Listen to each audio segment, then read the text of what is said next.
Never lose hope. Never be frustrated. Never be upset. কখনো মন খারাপ করা যাবে না। আমরা আল্লাহর উপর ভরসা রাখি। সূরাতুদ দোহা মোটিভেশনাল সূরা। আল্লাহ রাসূল সাল্লাল্লাহু আলাইহি ওয়াসাল্লামের বড্ড মন খারাপ। রাসূল সাল্লাল্লাহু আলাইহি ওয়াসাল্লামের মন খারাপ, আল্লাহ সহ্য হচ্ছে না। তাই রাসূল সাল্লাল্লাহু আলাইহি ওয়াসাল্লামের মন ভালো করে দেওয়ার জন্য আল্লাহ একটা সূরা নাজিল করলেন। সূরাটার নাম সূরাতুদ দোহা। এই সূরার কেন্দ্রীয় আলোচ্য বিষয় হচ্ছে মুমিন কখনো হতাশ হয় না, মুমিন কখনো নিরাশ হয় না, মুমিন কখনো হাল ছেড়ে দেয় না। মুমিন সব সময় ভরসা রাখে একজনের উপর, তিনি কে? আল্লাহ। আমরা কখনো হতাশ হই না, ঠিক কিনা? আমরা কখনো নিরাশ হই না, ঠিক কিনা? আমরা কখনো হাল ছেড়ে দেই না, আমরা ভরসা রাখি একজনের উপর, তিনি কে? আল্লাহ। Every time you feel like you cannot go on, you feel so lost that you are so alone. Don't despair and never lose hope, 'cause Allah is always by your side. Inshallah, পড়েন, Inshallah, Inshallah, you'll find your way.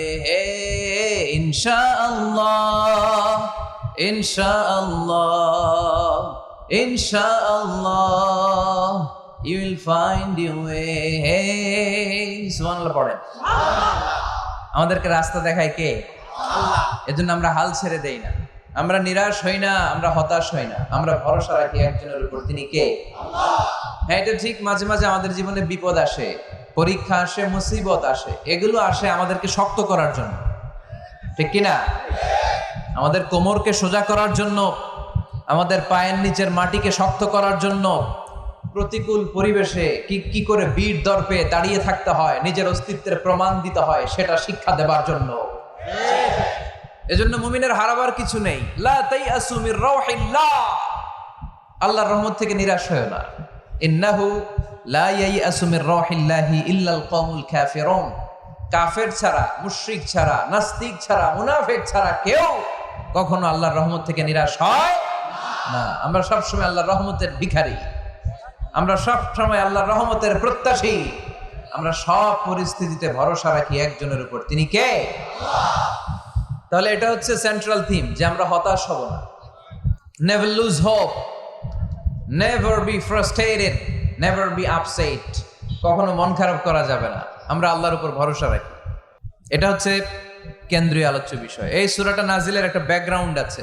যেহেতু এটা মাক্কি সূরা, আল্লাহ রাসূল সাল্লাল্লাহু আলাইহি ওয়াসাল্লামের কাছে কোরআনের আয়াতগুলো নাজিল হতে শুরু করলো। রাসূল সাল্লাল্লাহু আলাইহি ওয়াসাল্লাম কোরআনের আয়াতগুলো প্রচার করতে শুরু করলো। যাই নাজিল হয় রাসূল সাল্লাল্লাহু আলাইহি ওয়াসাল্লাম কি গোপন করে রাখতেন? বা যা নাজিল হয়েছে তার অর্ধেক শোনাইতেন, বাকিটা শোনাইতেন না? এরকম? ইয়া আইয়ুহার রাসূল বাল্লিগ মা উনজিলা ইলাইক, হে নবী, হে রাসূল, যাই নাজিল হয় আপনি ছড়িয়ে দেন। রাসূল সাল্লাল্লাহু আলাইহি ওয়াসাল্লাম ছড়ায় দিতেন। যেটাই নাজিল হয়, কাল বিলম্ব না করে বিশ্বনবী এই আয়াতের দাওয়াত দিতে শুরু করতেন। নাজিল হলো ইকরা বিসমি রাব্বিকাল্লাযী খালাক, খালাকাল ইনসানা মিন আলাক, ইকরা ওয়া রাব্বুকাল আকরামুল্লাযী আল্লামা বিল কলম, আল্লামাল ইনসানা মা লাম ইয়ালাম। পড়েন সুবহানাল্লাহ। নাজিল হলো, পড়ো তোমার রবের নামে যিনি শিখিয়েছেন। আমাদেরকে শিখিয়েছে কে?